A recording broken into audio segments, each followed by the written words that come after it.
Ikaw ang bukad san kapawaan, ikaw ang minop sa nakundughan,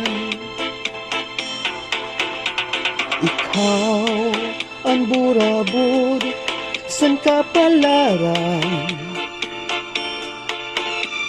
ikaw ug ikaw ang nga tanan. Alaw gad ako